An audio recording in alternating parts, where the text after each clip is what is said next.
In September 2023, barely 4 months after taking office, Nigeria found itself on the brink of a silent crisis, invisible to many of its citizens, but with profound consequences for its position in the global web of international relations. Amed Tinubu, the country's president, made an unprecedented decision. The mass recall of all Nigerian ambassadors, high commissioners, and consuls, leaving 109 diplomatic missions across 76 embassies, 22 high commissions, and 11 consulates vacant. The official explanation spoke of a review process aimed at improving the efficiency and professionalism of the foreign service. But behind this formality lay a strategic risk that was only beginning to surface. In the months that followed, Nigeria operated without meaningful diplomatic representation in major centers of global power. Embassies, usually essential instruments for political, economic, and cultural negotiation, were left in the hands of lower-level officials, unable to fully exercise the country's voice or defend its interests. This absence was not merely administrative. It was a vacuum of presence, a slow and persistent erosion of Nigeria's influence on the international stage, becoming noticeable in every multilateral forum, pending treaty and discussion about investment and cooperation. The impact was immediate and silent. From New Delhi to Washington, D.C., Nigerian decisions were heard, but not necessarily taken seriously. The international community perceived a gap in continuity and diplomatic reliability, a void that weakened Nigeria's ability to protect its interests and citizens abroad. Experts in international relations emphasize that building diplomatic trust requires consistency, foresight, and sustained presence. Tinubu's abrupt recall disrupted that principle, leaving the country vulnerable at a crucial moment in its contemporary history. The origins of this crisis lie partly in the nature of Tinubu's administration and its approach to power. Emerging from a political career where consolidating domestic alliances often outweighed long-term foreign policy planning, his presidency was characterized from the outset by a centralized, decisive style, often with little regard for the bureaucratic processes that underpin international diplomacy. This inclination toward drastic measures was reflected in the recall of ambassadors, an action publicly justified as modernization of the foreign service, yet lacking a transition plan to minimize the loss of influence. By late 2025, the pressure had become unsustainable. Nigerian public opinion and numerous international analysts began questioning the administration's strategy. In response, Tinubu submitted to the Senate a substantial list of 65 to 68 ambassadorial nominees, including well-known political figures such as Fifani Kyode and Renaud Makri, alongside experienced career diplomats. However, this effort collided with a fundamental principle of international diplomatic law. The agreement, a mandatory procedure under the 1961 Vienna Convention, requiring host countries to formally approve incoming ambassadors before they can assume official duties.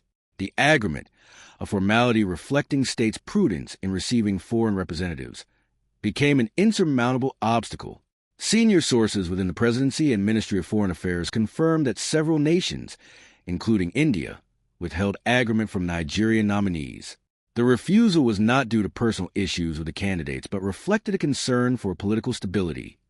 Host governments avoid accepting envoys from administrations with less than 2 years remaining to prevent instability caused by sudden changes in representation when a new government assumes power. Mohammed Dahu, appointed ambassador to New Delhi, became a high-profile example of this policy. The widespread rejection revealed not only the rigidity of international processes, but also the Nigerian government's lack of strategic foresight. Late nominations, submitted with barely a year left before the next presidential election, meant that many candidates would not complete the minimum preparation, background checks, and formal procedures, which typically require 3 to 6 months, leaving much of their expected 3-year term unrealized. By mid-2026, some nominees would not even be able to travel, drastically reducing Nigeria's ability to negotiate, advocate, and maintain presence abroad. Legally, the situation was immovable. Host countries are under no obligation to provide reasons for rejecting an ambassador, leaving Nigerian officials stranded at home, unable to serve. The repercussions were not limited to India. Undisclosed sources indicate that other capitals applied similar criteria, revealing a growing pattern of resistance to late-term appointments and threatening to irreparably damage Nigeria's international reputation. The prolonged absence of effective representation diminished the country's ability to influence multilateral forums, negotiate treaties, and protect its economic and citizen interests abroad.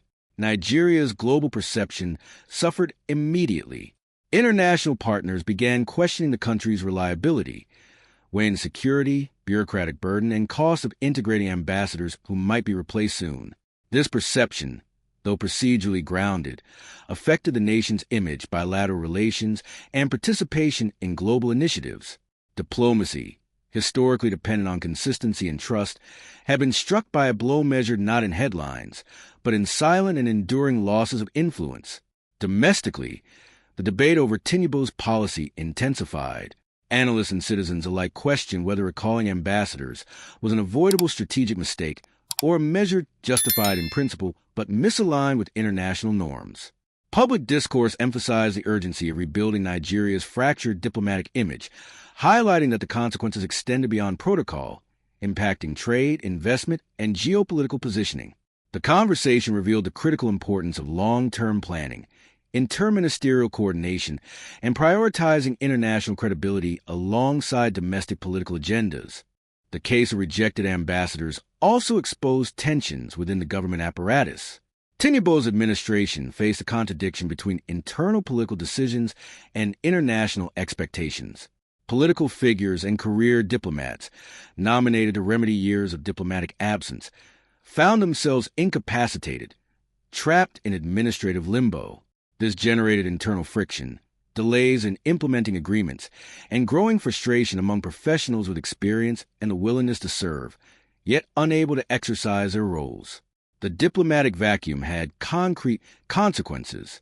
International cooperation projects stalled, foreign investment slowed, and Nigeria's influence in key multilateral negotiations diminished. Embassies without ambassadors not only limited dialogue, but exposed the country to security risks, reducing protection for citizens abroad and weakening crisis response. The conflict between domestic political timelines and the time required for effective diplomacy became starkly apparent, showing how electoral cycles can clash with international operational needs, producing profound strategic repercussions. Institutionally, the crisis prompted reflection. Analysts emphasize the need for structural reforms that would ensure stable diplomatic representation, regardless of political changes.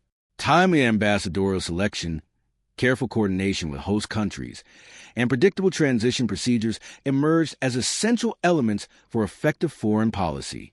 The 2023 to 2025 episode demonstrated that abrupt decisions and a lack of foresight can quickly undermine decades of diplomatic work, eroding influence, credibility, and operational capacity. As the February 2027 presidential election approached, Nigeria faced an urgent scenario. The window to restore international confidence was closing, and Tinubu's administration had to act decisively to reintegrate the country into global networks with credibility intact. Every month of delay further weakened Nigeria's voice on strategic matters. From regional security to international trade, multilateral agreements, and technical cooperation. Time, in this context, became a scarce resource, and prolonged ambassadorial vacancies a significant burden for foreign policy. Experts agreed that the crisis highlighted the need to separate domestic politics from core diplomatic processes, ensuring that changes in administration do not paralyze a country's international capabilities. The lack of approved ambassadors exposed not only tactical failures, but also deep strategic vulnerabilities. Nigeria, once a central player in African and global diplomacy, found its presence diminishing, unable to leverage its demographic and economic weight to shape global decisions. The situation also highlighted the complex interplay between international law and national sovereignty. While Nigeria has the right to appoint its representatives, host countries have the prerogative to accept or reject ambassadors without obligation to justify their decisions. This structural tension reflects the delicacy of modern diplomacy.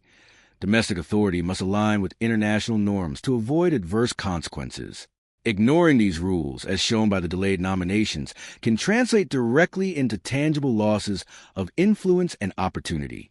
Moreover, the episode revealed how domestic politics can undermine international interests. Hasty decisions, tight political timelines, and last-minute appointments created cumulative effects. weakened bilateral relations, reduced operational capacity, and loss of credibility. Nigeria's experience under Tinubu serves as a cautionary tale. Diplomacy requires consistency, foresight, and respect for global procedures. Socially, the crisis prompted broader reflection on leadership responsibility in projecting international presence. Commentators, academics, and citizens began evaluating not only the efficacy of political decisions, but their impact on Nigeria's global position. Public discourse emphasized that effective diplomatic presence is not a luxury, but a strategic imperative affecting national security, economic engagement, and influence in global affairs. While nominations awaited agreement, the country experienced a diplomatic silence, contrasting sharply with its historically active international engagement. Each vacant embassy represented a lost opportunity to negotiate, mediate, or protect national interests. The prolonged absence of official representatives served as a tangible reminder of the link between domestic planning and external projection, underlining that international reputation is built through sustained presence and timely action. The long-term consequences continue to be evaluated. The administration faced the challenge of rebuilding relationships, restoring trust, and ensuring future diplomatic policies integrate lessons learned. Structural reforms, clear ambassadorial transition protocols, and proactive coordination with host countries became central topics for analysts and legislators. Nigeria needed to recognize that influence is determined not just by size or economy, but by the ability to maintain a consistent, credible presence on the world stage. The case of Nigeria during Amed Tinubu's presidency demonstrates how internal decisions and international norms interact to determine a country's effectiveness in global diplomacy.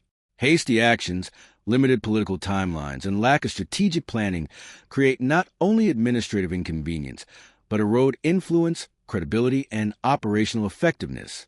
The experience serves as a study in the necessity of foresight, alignment with international standards, and institutional responsibility in protecting national interests.